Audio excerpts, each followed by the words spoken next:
Vamos falar com Camila hoje, minha professora querida, sobre funções executivas. Vou achar aqui. Camila, vamos ver se consegue entrar. Ai, que legal. Já estava convidando ela fazia tempo, gente, bastante tempo. Só lembrando. Oi, Camila, tudo bom? Tudo bem, e você? Tudo bem. Hoje estou bem longe de casa. Eu vi que você está no Aprender Criança, que legal! Encontrei a Grace aqui. Ó, que legal. Foi bem legal. Ela foi com uma turminha. Foi. Encontrei a Ana Paula, bastante gente. Ai, que bacana, cara. Ai, que legal, né? Então, é, eu queria que, só lembrando, assim, o pessoal que nos assiste aqui, não esqueçam de vez em quando mandar os coraçõezinhos, se vocês estiverem gostando, porque quanto mais coraçãozinho, mais ele vai aparecer para outras pessoas também, tá? Então tem que participar, não basta assistir, certo? Outra coisa, queria que você se apresentasse. Fala de você, o que que você faz, sua formação. Minha professora, gente.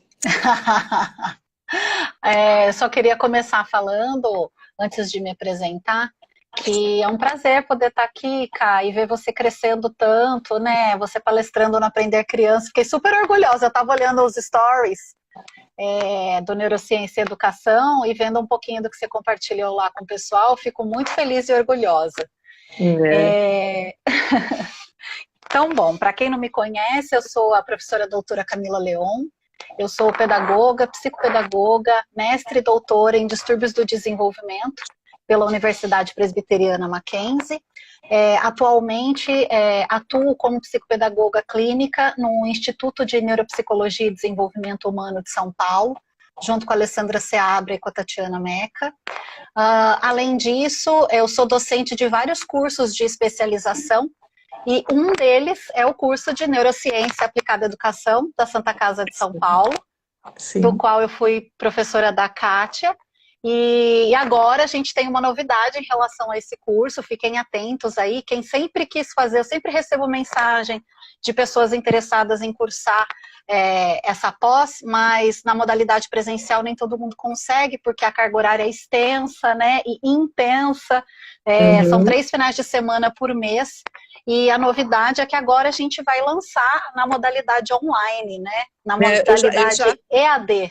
eu já coloquei aqui várias vezes e o pessoal às vezes me pede, porque pede o link, né, Camila? O pessoal pede o link. Então, assim, manda pelo direct, manda sinal de fumaça, que a gente manda o link. Ou pede para Camila, ou para mim, ou para o pessoal do Conectomos, todo mundo manda o link para inscrição. Isso. E tá no site da Santa Casa, né? Mas enfim, então acho que é isso, né? Contei aqui um pouquinho da minha formação para vocês, um pouquinho da minha atuação profissional no momento, porque eu venho da área educacional, então eu já fui professora de educação infantil, Fundi 1 e Fundi 2, de língua inglesa e língua espanhola.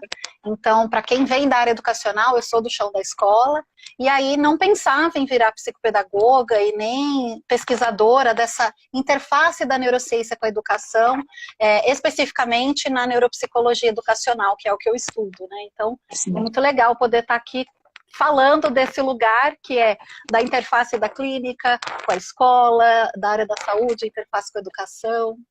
É, que a gente E fica. É bom que fala com propriedade, né, Camila? Eu vou te dizer que você foi uma das melhores professoras que eu tive na Santa Casa, você sabe disso, nunca escondi. E assim, tem algumas que estão na minha preferência, e você é uma delas. E tem gente muito boa dando aula nesse curso, e eu aprendi muito com você. De funções executivas, eu acho que foi o meu começo ali, e aí depois, claro, fui fuçar mais e estudar, tanto que hoje em dia eu consigo até falar disso. Mas assim, para mim foi um divisor de águas mesmo, sabe? Quando você veio e trouxe esse assunto, e as colegas também, Grace e outras, né, falaram, e de verdade, eu acho que fez toda a diferença para mim e para minhas colegas, com certeza, a forma como você abordou. Então, assim, eu queria, para começar, o que que são funções executivas? Quem nunca ouviu falar, porque a gente fala tanto e às vezes a pessoa não sabe o basicão, né? O que que são as funções Uhum. executivas? Obrigada aí pelos elogios, fico muito feliz em saber.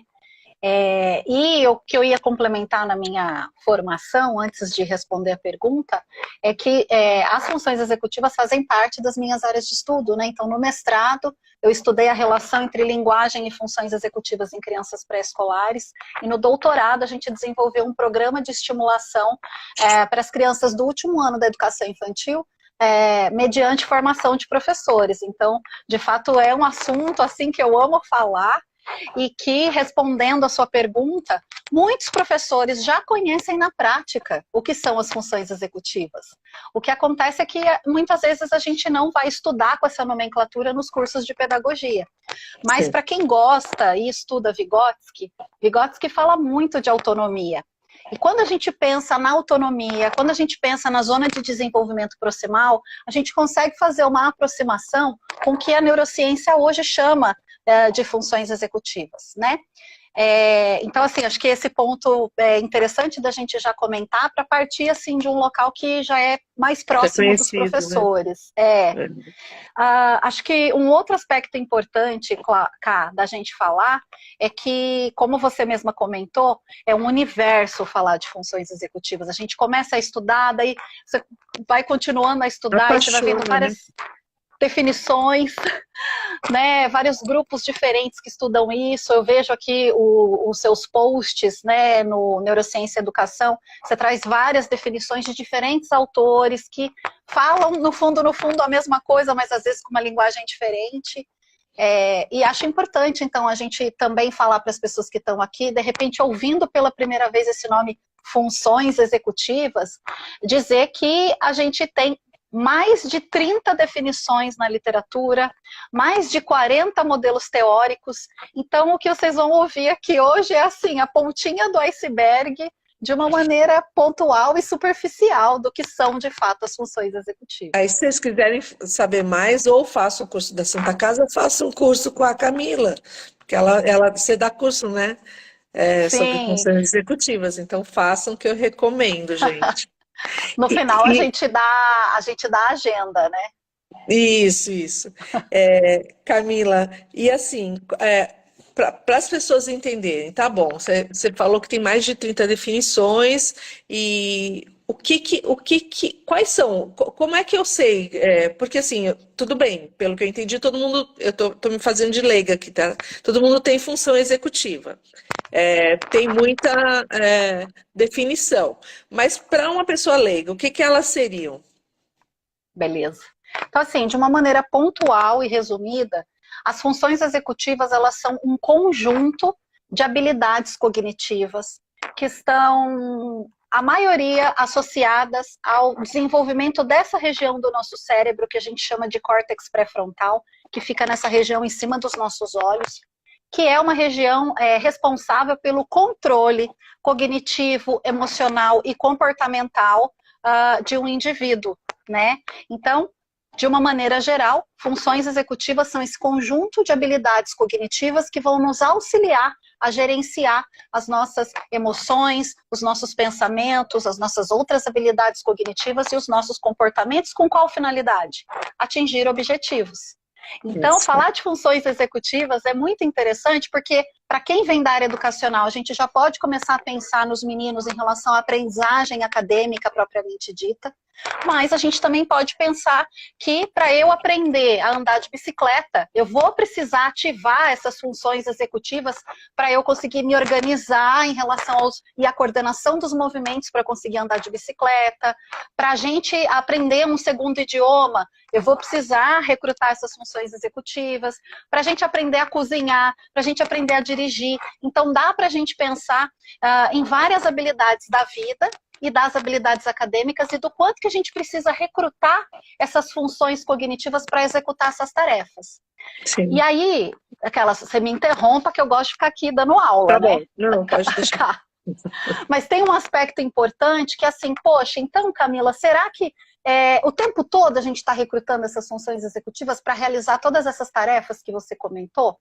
E aí, a Adele Diamond, que é essa professora neurocientista canadense, que estuda funções executivas há vários anos, que tem um laboratório de pesquisa dedicado a desenvolvimento neurológico infantil, da Universidade da Colômbia Britânica no Canadá, ela traz uma definição que eu gosto muito, que ela vai falar que as funções executivas são necessárias quando não é recomendável ou suficiente agir de forma automática.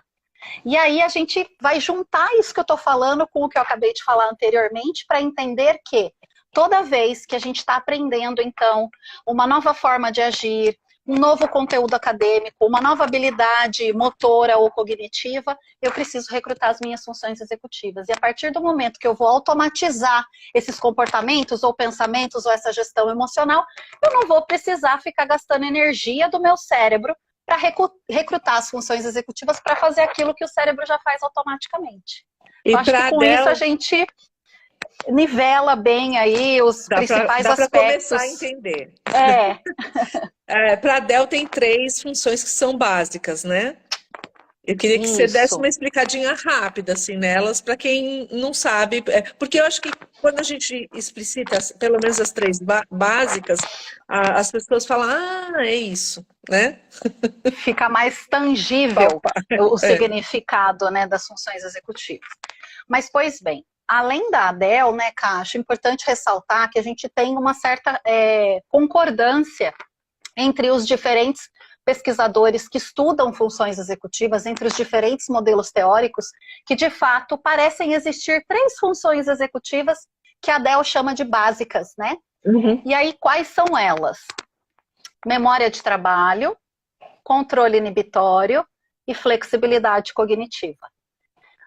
Legal, X, né? Para quem está ouvindo isso pela primeira vez, o que são, né? Cada uma delas. Você quer que eu fale? Você quer... Vai falando. Tá, então tá bom. Existem vários tipos de memória e a nossa live não é sobre os diferentes tipos de memória. A memória de trabalho, ela é um tipo de memória que ela demanda, para alguns modelos teóricos, como o qual o da Adele se baseou, 2 habilidades distintas, que é a habilidade de armazenar durante um curto período de tempo informações e fazer alguma coisa com essas informações, né? Então, por exemplo, para a gente fazer cálculos mentais, por mais que eu tenha informação armazenada na minha memória de longo prazo, para eu realizar esse cálculo mental, eu vou precisar segurar uma informação. Por exemplo, se o professor falar quanto que é 2 mais 7, eu preciso segurar essa informação, realizar esse cálculo mental ou recuperar essa informação lá da minha memória de longo prazo para a memória do aqui e agora, para eu dar essa resposta. Né? Então, esse é um exemplo de ativação da memória de trabalho para essa finalidade. Cálculos mentais, poderia ser compreender um texto, poderia ser manter um argumento numa conversa, ou, por exemplo, a gente aqui na live, né? Estamos sobrecarregando a nossa memória de curto prazo, a nossa memória de trabalho com informações. De repente a Ká me faz uma pergunta, mas eu estou complementando a minha resposta, depois eu pego a pergunta que ela me trouxe, ou seja, eu estou recrutando essas informações o tempo todo. E se a gente for pensar na sala de aula, os professores fazem isso o tempo todo, né? Quando a gente chega, pessoal, vamos lá, peguem o livro de matemática, abram na página 52, nós vamos fazer o exercício 3. Crianças com uma boa memória de curto prazo e uma boa memória de trabalho vão conseguir executar essa tarefa numa boa.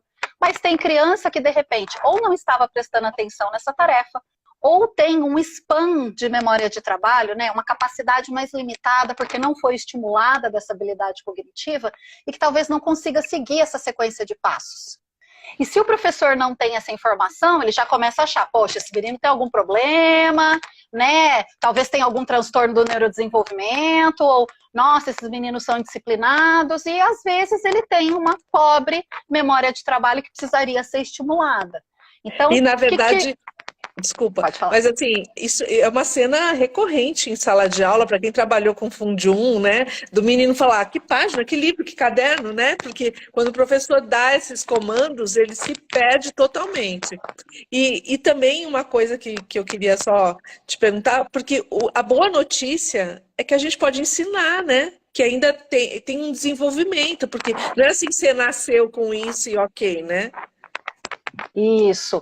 Então, assim, de uma maneira geral, a gente sabe que todas as habilidades cognitivas, elas têm uma quantidade X, né, uma porcentagem X que foi recebida, né, geneticamente dos pais, que a gente chama de heredabilidade, mas ela não é determinista, ou seja, a partir da estimulação ambiental, é possível a gente estimular essas habilidades cognitivas e haver melhora.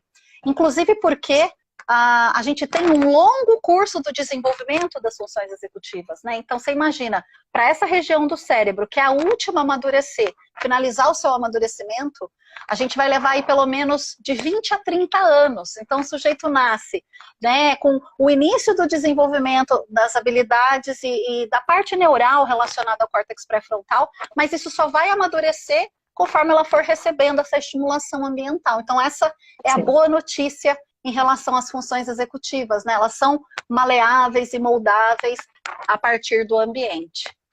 Tá, a gente Mas falou da memória de trabalho. isso que eu ia falar. Segundo, Mas a gente só falou da primeira foca. função executiva básica, que é a memória de trabalho. Acho que ficou claro para o pessoal que deve estar ouvindo pela primeira vez, né? O que é Ficou essa claro, memória pessoal? de trabalho. Responde aí. Responde se É. vocês entenderam o que é a memória de trabalho. Enquanto o pessoal está respondendo, só para dar mais um exemplozinho mais didático, alguns autores, cá, dizem que a memória de trabalho é como se ela fosse uma lozinha mental, em que a gente deposita informações que podem ser auditiva-verbais ou visuais para realizar uma tarefa e depois a gente apaga. Oh, Né? que Então, fofo. Gente, para adorei fazer essa essa história da luzinha. Vou usar. Essa eu vou usar. analogia, pode usar, pode usar. Poxa, ninguém respondeu aí Ninguém entendeu se... nada, gente. Vocês estão aí só brisando? Não, tem que falar que entenderam. Ó, Ah, legal, tem gente querendo dica de estimulação, de né? estimulação, é. Mas aí a gente Depois pode a falar gente pode, depois. depois a gente fala das estratégias de É. estimulação. Mas, pois bem, então depois da memória de trabalho, a gente tem o controle inibitório, que no fundo, se desenvolvem paralelamente. Tem algumas evidências mostrando pra gente que ambas começam a se desenvolver lá aos 6 meses de vida e vão se desenvolvendo em paralelo. Mas o que seria esse tal controle inibitório? Seria, de uma maneira geral, a nossa capacidade de interromper uma predisposição automática, seja comportamental, seja atencional ou seja cognitiva, diante das demandas do ambiente, né? Então, por exemplo, vamos pensar alguns exemplos nossos aqui, e aí eu acabo falando de dieta, né? Quem Quem consegue não? resistir à tentação de repente, num rodízio de pizza, enquanto você está de dieta, comer 1 ou 2 pedacinhos só? Ou numa festa infantil, você consegue, Cá? Não consigo, Sei. não consigo. Eu tô passando por isso, menina. Consigo. Ou numa festa infantil, quando tem os docinhos, eu, por exemplo, quem é meu aluno já sabe, eu amo brigadeiro. Gente, não vou conseguir comer um brigadeiro só. Então, o que isso mostra? Uma certa dificuldade com o meu controle inibitório, meu controle dos impulsos, mediante algo que é extremamente prazeroso para mim. Eu acabo tendo uma resposta mais automática, né, em relação àquele estímulo que está ali que eu gosto muito. Então, o que seria o ideal se eu tivesse um bom controle inibitório? E às vezes eu consigo, né?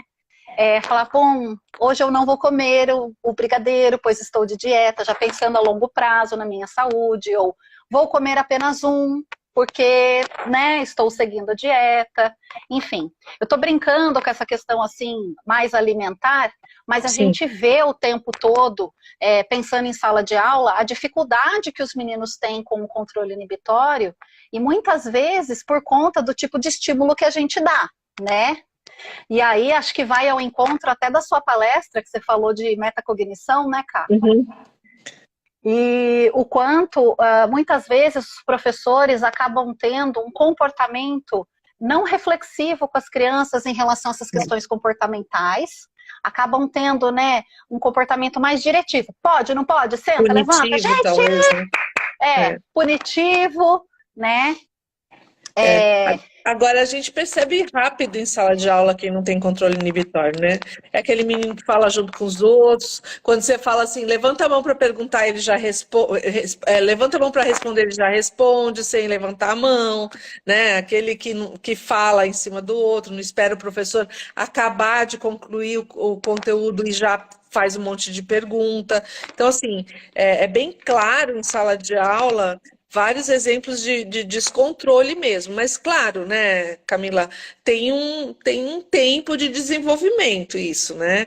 Começa a se desenvolver na infância e aí para estar completamente desenvolvido leva um tempo, né? Então, também não é para dizer, menino, você não tem controle inibitório, né? É sim, ajudar a desenvolver, né? sim, sim, com certeza. Então, geralmente, né, quando a gente pensa no controle inibitório, a gente acaba pensando nos exemplos que a Ká trouxe para a gente, que são mais comportamentais. Uhum. Mas a Adele, no modelo teórico dela, ela vai falar para a gente de uma perspectiva mais abrangente desse controle inibitório, né? Ela vai falar que o controle inibitório ele não é só comportamental, mas ele também é cognitivo e também é atencional.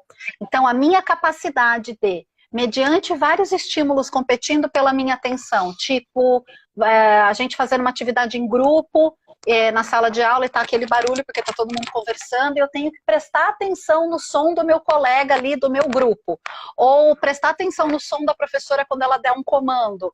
Para isso eu vou precisar exercitar esse controle inibitório atencional que a Adele vai falar. Alguns autores chamam de atenção executiva, outros vão chamar de atenção seletiva. Existe uma sobreposição desses conceitos, né? Então, é importante a gente destacar que tem esse controle inibitório comportamental, o atencional, que foi esse exemplo que eu comentei, e também o controle inibitório cognitivo, que é qual o meu controle dos meus próprios pensamentos, ou seja, será que eu estou conseguindo prestar atenção aqui na live, ou eu estou já pensando nos meus problemas, nas minhas dificuldades, nas coisas que eu tenho que resolver depois, né? Então, a Adele vai falar dessa perspectiva mais abrangente do controle inibitório. Bacana. E o terceiro? Rolou alguma pergunta em relação a isso? Acho que não, eu não estou conseguindo Alguém acompanhar. perguntou sobre memória de trabalho, se não é a mesma coisa que memória de curto prazo, que para ela parece sempre que é a mesma coisa. Tá, vamos falar sobre isso antes da gente falar da terceira Vamos. função executiva básica? Bom, primeiro, novamente, é importante destacar que a gente tem diferentes definições da literatura, tá? O modelo que a Dell Diamond se baseia é o modelo do Baddeley, que alguns autores consideram como o pai da memória de trabalho, mas existem outros modelos aí da literatura, tá? Então, hashtag, anota isso daí para você não... Porque existem diferentes definições, então tem autores que vão definir a memória de curto prazo de uma maneira, e a maneira que a gente vai definir é a partir do modelo do Baddeley, tá? Que é o modelo mais utilizado para a criação das tarefas de avaliação. Bom, isto posto, para Baddeley, a gente pode dizer que a memória de curto prazo, ela está contida no que ele chama memória de trabalho, tá? A memória de curto prazo é aquela na qual a gente vai ser capaz de armazenar num curto período de tempo informações, sejam informações visuais ou verbais. Vamos fazer uma brincadeira aqui, cá, nós duas, para exemplificar para o pessoal? A gente vai brincar de eu fui para a feira. Você já brincou disso? Não lembro direito, mas explica. Então tá, eu vou falar assim, eu fui à feira e comprei um negócio, vou nomear alguma coisa que existe na feira, aí você vai repetir o que eu te falei e vai acrescentar uma palavra, combinado? Tá. Ixi, vai dar ruim daqui a pouco, gente. Mas tudo bem, vamos lá, então, vamos tentar. Não, mas vamos lá, não é competição, é só para ilustrar. Então eu fui à feira e comprei uma banana. E fui à feira, comprei uma banana e uma maçã. Eu fui à feira, comprei uma banana, uma maçã e uma laranja. Fui à feira, comprei banana, maçã, laranja e feijão. Eu fui à feira e comprei uma banana, uma maçã, uma laranja, um feijão e arroz. Fui à feira e comprei banana, maçã, laranja, feijão, arroz e couve. E agora uma salva de palmas pra gente! Porque a gente não vai ficar aqui, vocês viram que a Claro. nossa memória de curto prazo é Mas chega excelente. uma hora que dá ruim, né? Isso, mas foi só uma brincadeira para mostrar para vocês a ativação dessa memória de curto prazo, que o Baddeley vai chamar de alça fonológica e esboço visoespacial, que são, de fato, a memória de curto prazo, verbal ou visual, né? Aqui a gente acabou de fazer uma brincadeira só com estímulos verbais. A gente faz isso, para quem é professor de educação infantil, a gente está o tempo todo estimulando essa memória de curto prazo verbal, né? E a Ká falou uma questão importante, que as nossas funções executivas têm uma capacidade limitada, elas não são infinitas. E no caso da memória de curto prazo, que está contida na memória de trabalho, já já a gente chega lá de novo, a gente vai ver isso na prática. Então, se a gente começasse aqui a continuar brincando do eu fui à feira, vai chegar uma hora que a gente não vai conseguir mais lembrar da sequência. Isso vai mostrar que cada um de nós, a gente tem o que a gente chama de spam, que seria a quantidade mínima de elementos que um sujeito consegue armazenar num curto período de tempo. Isso varia de pessoas para pessoas. A gente pode começar com 2 elementos, chegando até a 9. E conforme a gente vai crescendo e armazenando informações na memória de curto prazo, a gente vai criando conjuntos de informações. E a gente chama isso de chunks, né? Porque vamos pensar aqui, para eu compreender um texto, eu vou precisar, num curto período de tempo, armazenar muitas informações. Não vão ser só 7 ou 9 elementos só. E aí eu vou ter que fazer esses conjuntos de informações. Mas acho que tudo bem, então, memória de curto prazo? Tudo bem. Agora, a Cris, que foi sua aluna, Cristiane Raposo, tá te mandando beijo e disse que entendeu direitinho. Beijo. E a memória de trabalho seria o quê? Eu ir além do que essa memória de curto prazo fez. Ou seja, eu preciso fazer alguma coisa com essa informação. Então, vamos supor que eu falasse para cá, de novo, uma sequência de palavras e pedisse para ela falar o contrário. Vamos brincar aqui rapidinho, Ká? Vamos. Com aquela animação, vocês viram a animação. Você quer que eu fale ao contrário da feira? Já vai dar ruim. Nós só vamos falar as palavras, tá? Então, por exemplo, palavras aleatórias. Bola, chocolate. Você quer que eu fale bola e chocolate? Chocolate e bola, é isso? Isso, ou seja, ela armazenou num curto período de tempo a informação e mexeu com essa informação, ela teve que me falar o contrário. E a gente poderia ir aumentando a quantidade de elementos, tá? Aí seria um exemplo, de fato, de ativação, não só da alça fonológica e do esboço visoespacial, mas do executivo central, ou seja, desse córtex pré-frontal. Entendi. Você ainda tem que mexer com a informação e fazer alguma coisa em relação a ela. Bacana. Isso. Tá bom, então, vamos pro terceiro. Pros, vocês que estão aqui pela primeira vez, começa a analisar como você passa as informações para os meninos na sala de aula, qual a quantidade de informações de instruções que você dá para a execução de uma tarefa, né? Se você divide essa instrução em passos, ou você tem uma única questão com vários comandos, né? Então, tudo isso pode sobrecarregar essa memória de curto prazo, essa memória de trabalho. Tá. Só antes da gente ir também para a última, eu vi alguém repetindo várias vezes aqui. Repete a lozinha, repete a lozinha, repete a lozinha. É verdade. E aí é uma analogia que alguns autores fazem, que eles vão dizer que a memória de trabalho é como se fosse uma lozinha mental na qual a gente deposita informações ou visuais ou auditivo-verbais para executar uma tarefa, para mexer com elas, para fazer alguma coisa com essas informações. E aí depois a gente apaga, que é quando a gente atinge o objetivo, né? Então, realizei um cálculo matemático mentalmente. Realizei aquele cálculo matemático, apaguei aquelas informações do aqui e agora, ou seja, da minha memória de trabalho ou da minha memória de curto prazo, dependendo de qual foi a natureza da tarefa. Certo? Tem mais uma pergunta aqui, que é se tem um mínimo de quantidade para faixa etária. De spam? Existem alguns testes. Posso mostrar livro? Pode, claro. Vou mostrar um livro para vocês. Peraí. Que é de avaliação, tá? De memória de trabalho, que é esse daqui, ó. Avaliação Neuropsicológica Cognitiva, volume 4. É um teste que é comercializado pela editora Menon, de autoria da Natália Dias e da Tatiana Meca, tá? Bom, o que as autoras fazem? Elas usam tarefas de avaliação de memória de trabalho verbal e de memória de trabalho visoespacial. E aí, para ter desenvolvido essa tarefa e ter publicado o livro, teve que aplicar num número grande de pessoas. Então, se você for fazer o uso desse teste, você vai ver que para crianças de 4 a 10 anos de idade, existe um span que seria esperado por série ou por idade. Então, Sim. a partir desses testes, a gente consegue ter uma noção do que seria esperado para as diferentes faixas etárias, até crianças de escola pública, crianças de escola privada, que a gente sabe que existe uma diferença no desempenho de crianças de diferentes contextos sociais. Sim. E aí tem coisas que você pode fazer em sala de aula, como aquelas brincadeiras, né? Ou aquelas músicas da Velha Fiá e outras que vão trabalhando com esse tipo de memória também, né? Isso. E assim, esse livro que eu mostrei para vocês, ele é um livro que tem tarefas de avaliação não restritas. O que isso significa? Que qualquer profissional, seja da área clínica ou da área educacional, que tenha conhecimento, que estude o material, que se sinta confiante para aplicar, pode fazer o uso. Então, ele não é uma tarefa restrita para ser usada só na clínica. Mas então é pensando em avaliação. Agora, pensando em estimulação, a gente já está dando vários spoilers aqui, né? Mas através de jogos. Fala aí depois o nome a gente... do livro. Tá, avaliação neuropsicológica cognitiva. Ah lá, alguém já está escrevendo. Alguém já está escrevendo. Vão nos ajudando aí, hein, pessoal? Ô, Ká, a live vai ficar gravada? Vai, sempre fica.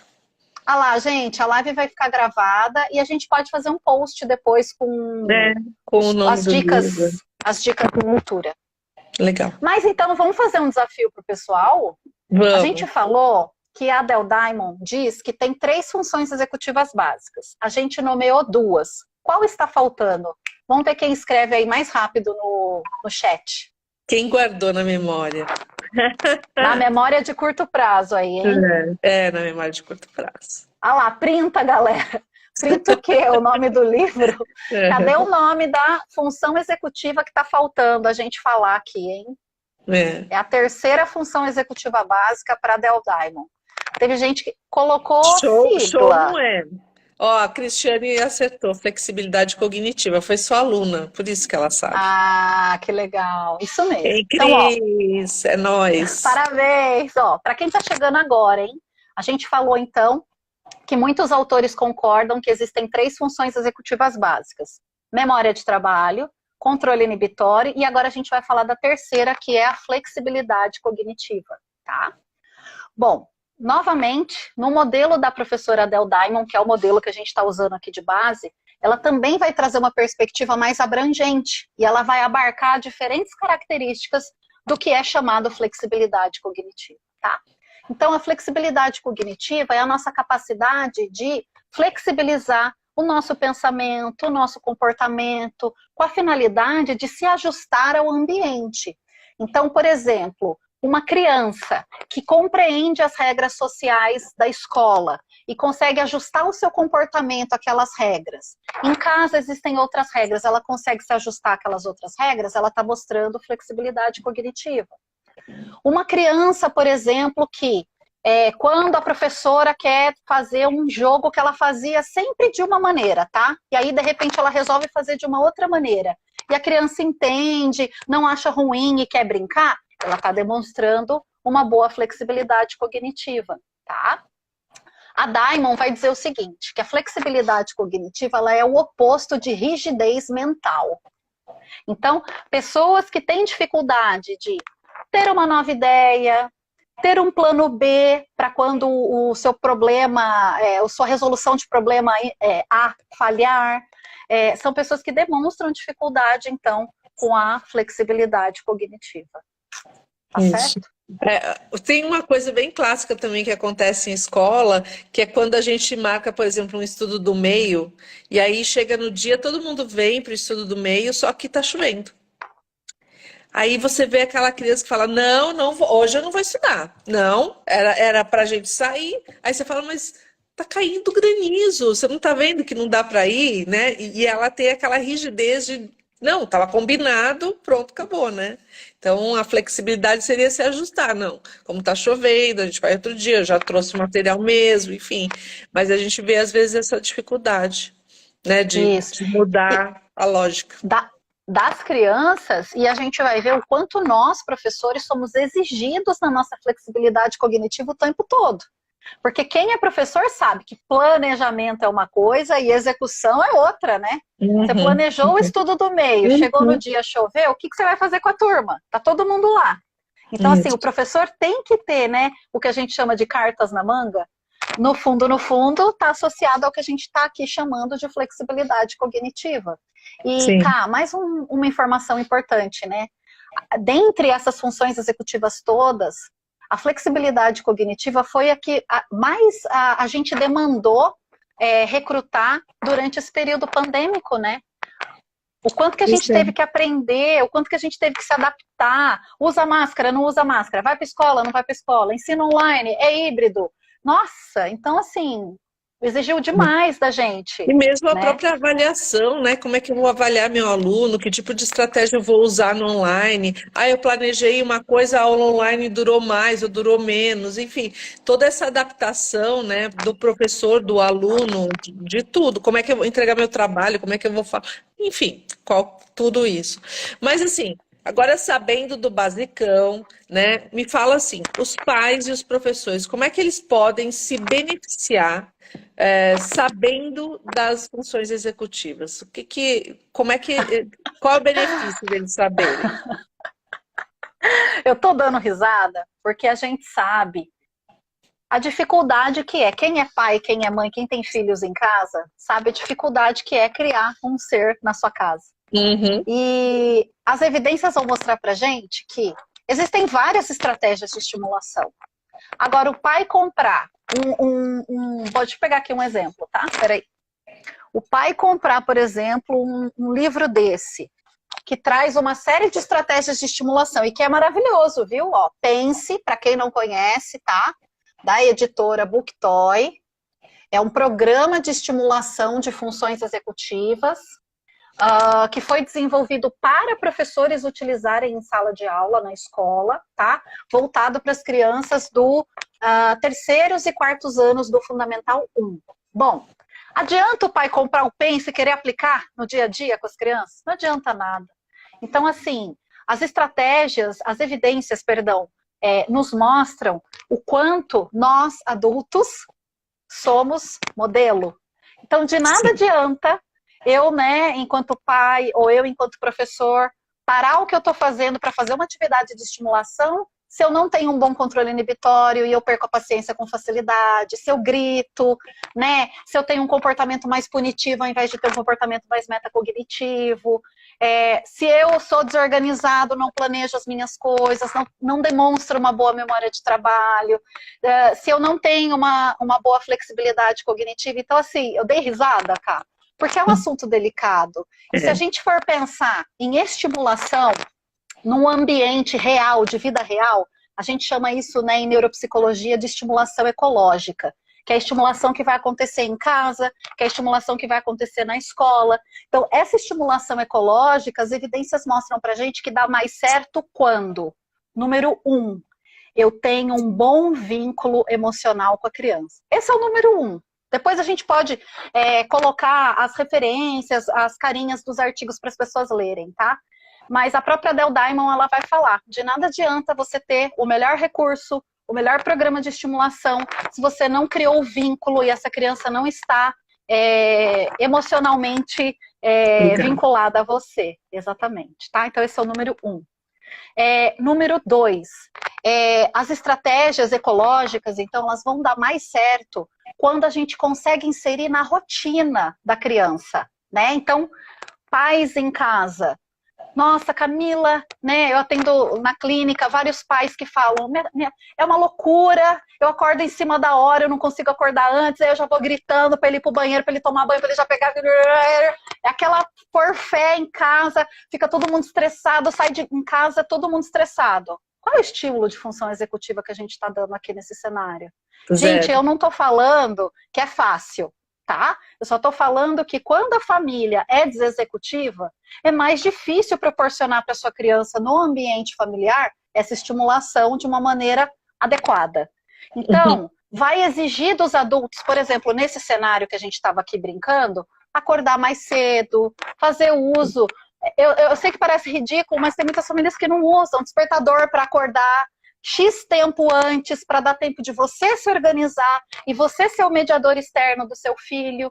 Ou seja, enquanto esse córtex pré-frontal não está amadurecido, nós que somos os adultos dessa relação, seja pais ou seja professores, vamos ser o córtex pré-frontal externo dessa criança. Então não dá para brigar e exigir que ele faça coisas que ainda ele não consegue fazer. Então a gente precisa pensar muito na importância da mediação dos adultos, dentro do que o Vygotsky já falava da zona de desenvolvimento proximal, e que a professora Adele Diamond vai falar para a gente de andaime, né? Ou seja, scaffolding. A gente dando apoio e tirando apoio a partir do momento que eu vejo que a criança tem autonomia de fazer sozinha.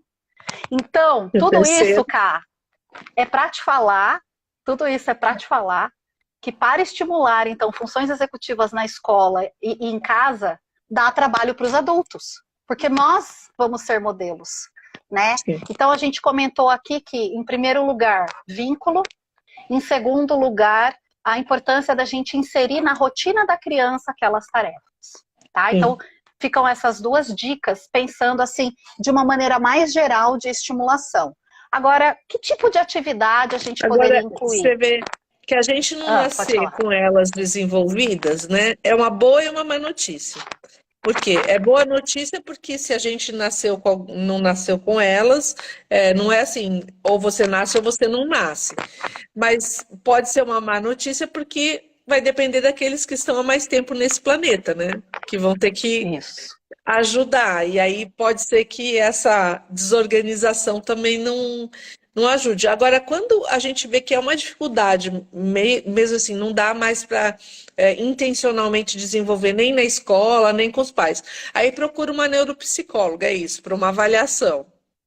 Isso, então assim, existe até, viu, gente, um termo que a gente chama de disfunção executiva. O que é uma disfunção executiva? É quando o indivíduo, independente da faixa etária, apresenta dificuldades em mais de um desses componentes das funções executivas.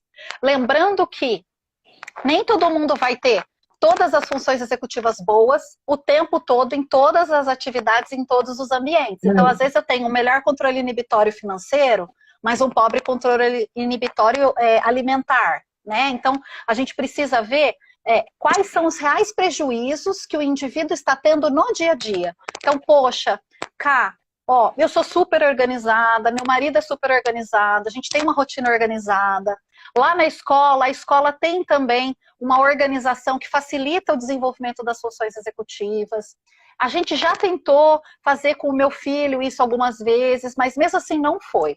Aí a gente já começa a levantar uma bandeirinha amarela de que, poxa, se tem um ambiente, então, favorável para a estimulação das funções executivas, se já foi feita alguma tentativa de estimulação, ainda assim a gente não viu desenvolvimento, isso está trazendo prejuízo, seja comportamental, ou seja lá na escola em relação às notas, aí vale a pena a gente buscar uma ajuda clínica. E é tão importante falar sobre isso, Cá, porque muitas vezes pode existir uma ansiedade dos pais, porque hoje em dia, se o menino com 5 anos de idade não tirar 10 em tudo, não falar chinês, espanhol e inglês, não é o suficiente para os pais serem felizes. Tem isso também, muitos pais que às vezes querem uma perfeição que não existe. Então, a dica é, vamos sempre observar se esse indivíduo apresenta, então, prejuízos em mais de uma função executiva, quais são elas, em quais situações, em quais ambientes, quais são os prejuízos funcionais, porque não adianta só falar, ai, Cá, ele faz, mas ele é lento. Só que ele tira a nota boa, não está atrapalhando o comportamento no dia a dia. Poxa, então, às vezes é uma característica do indivíduo. Não está trazendo prejuízo. Agora, se está trazendo algum tipo de prejuízo, aí sim, vale a pena o encaminhamento para uma avaliação clínica. A avaliação clínica é complicado. Quando a gente fala assim, só o termo, a avaliação clínica, Porque existem diferentes atuações clínicas fundamentadas por diferentes perspectivas teóricas. Então, neste sentido, o que hoje a gente pode dizer que é mais confiável do ponto de vista neurocientífico seria fazer uma avaliação neuropsicológica com uma psicóloga que fez a especialização em neuropsicologia. Se essa neuropsicóloga tiver numa equipe multidisciplinar, melhor ainda, tá? Melhor ainda. Ou seja, poderia ser uma avaliação de um grupo que tivesse fono, que tivesse a psicopedagoga, que tivesse a neuropsicóloga, às vezes pode ter médico. E a ideia dessa investigação neuropsicológica é identificar quais seriam os reais prejuízos cognitivos que o menino tem e o que ele não tem de prejuízo cognitivo. E às vezes receber uma orientação. Então a ideia não é só buscar um diagnóstico, porque às vezes uma avaliação neuropsicológica não vai dar um diagnóstico, mas pode ser que ela mostre um perfil cognitivo para a gente entender melhor o funcionamento da criança e pensar em estratégias para ajudar essa criança a funcionar melhor no dia a dia. Tá? Então, legal. Tem esse outro lado também, que muitas famílias e escolas têm medo de fazer encaminhamento para uma avaliação neuropsicológica por medo de diagnóstico. Então, a gente precisa desmistificar a avaliação neuropsicológica. A ideia não é buscar diagnóstico, mas é entender o funcionamento do sujeito. Tá? Na verdade, a ideia é ajudar o sujeito a chegar no objetivo, né? Então, a avaliação neuropsicológica vai sinalizar algumas coisas e vai dar algumas dicas e às vezes, para que você consiga atingir e ajudar seu filho a chegar. Então, assim, tá precisando do remédio, toma, né, gente? Não tem por que não tomar. Mas nossa conversa tá acabando, porque isso só foi um spoiler. Quem quer saber mais tem que fazer o curso lá, ou com a Camila, ou lá na Santa Casa, ou na Conectomos. Eu queria que você desse um recado final. E, pessoal, façam a inscrição nessa pós da Santa Casa, porque vale a pena. É bem legal. Um recado final de agenda de cursos ou um recado final em relação às funções executivas? Dá uma palavra final para os pais e professores que estão nos ouvindo e pode falar da agenda de curso. Tá. Eu queria só trazer uma evidência, gente, que é o seguinte, a gente que fez, né, a gente desenvolveu um programa de estimulação de habilidades cognitivas que incluem as funções executivas no meu doutorado, para estimular as crianças do último ano da educação infantil. Então a gente trabalhou com formação de professores, e o que as evidências mostram para a gente nesse âmbito? Que muitas vezes a gente não vai conseguir ver o resultado da ação dessa estimulação no primeiro ano. Pode ser que a gente veja no segundo ano de estimulação, porque vai depender de uma quebra de paradigma com os professores, vai depender de uma mudança de postura dos próprios professores, né, que vão ter que aprender a desautomatizar comportamentos que estão automáticos para poder promover funções executivas na escola. Então, assim, a gente tem que ter paciência, tem que ter a cabeça aberta, tem que tentar ver se aquela estratégia vai dar certo ou não, procurar profissionais confiáveis, e acreditar, porque as evidências mostram pra gente que uma vez, então, que as funções executivas vão terminar o amadurecimento lá com 25, dos 20 aos 30 anos de idade, a gente tem um bom chão pela frente para estimular, tá? Então, depende de nós. Depende de nós. Eu lembrei da música também. Depende de nós, adultos, estarmos disponíveis a entender a importância dessas habilidades e pensar em como colocar isso em prática no dia a dia, às vezes, gente, com micropassos, né? Não adianta achar que você, nossa, já vou começar a estimular amanhã e super vai dar certo, eu já vou ver resultado a curto prazo. Não, às vezes vai demorar, mas... E você falou, né? Tá. Eu sempre falo isso, não tem mágica. Quem falar, faça essas 3 coisas e você vai conseguir, é fácil assim, tem uma receita, tá falando alguma coisa errada. A gente não ensina e não aprende com facilidade. É difícil ensinar, é difícil aprender, é difícil... Então, não achem que é fez um mês ali de estimulação, pronto, tá resolvido. Então tem que ter paciência, persistência e conhecimento de práticas baseadas em evidência, né? Agora respeitando a forma como o cérebro funciona. Bom, em relação à minha agenda, para quem ainda não me segue nas redes sociais, o meu Instagram é CamilaLeon82.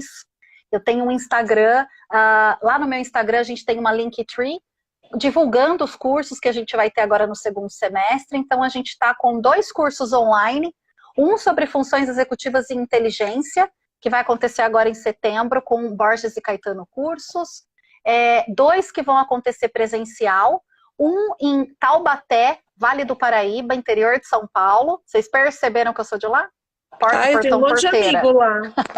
Então, divulga para os seus amigos, Cá. A gente vai fazer um curso sobre estratégias de estimulação de competência socioemocional. E em São Paulo, em parceria com o Instituto Prado, um curso de avaliação das funções executivas, tá? Então tá tudo lá na minha Linktree. E além disso, a gente vai ter então a primeira turma do EAD, do Neurociência Aplicada à Educação da Santa Casa, dessa especialização que, atendendo a pedidos, agora está no formato EAD. Então, espero encontrar com vocês em outras oportunidades aí E no quem segundo quiser ir semestre. presencial, também tem presencial. Pode se inscrever presencial, começa o ano que vem, a próxima turma, eu acho, né? Aí Isso, pode se isso. inscrever, mas tem a EAD também que, para quem está longe, vale a pena. Ó, estão falando que você é uma taubateana, Pior que pelo não sou, forfé, gente. Eu por sou causa do forfé. joseense. Mas sou É, joseense, tá? Sou é. joseense. Que você falou forfé, e todo mundo tá falando, não, é de Taubaté essa moça. Mas eu entendi.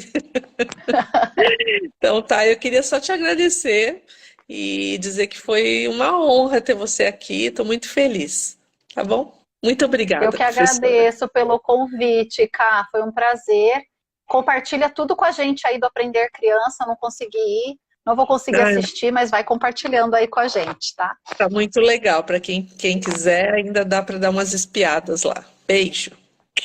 Beijo, obrigada. Tchau, boa noite, Tchau. pessoal. Tchau, boa noite.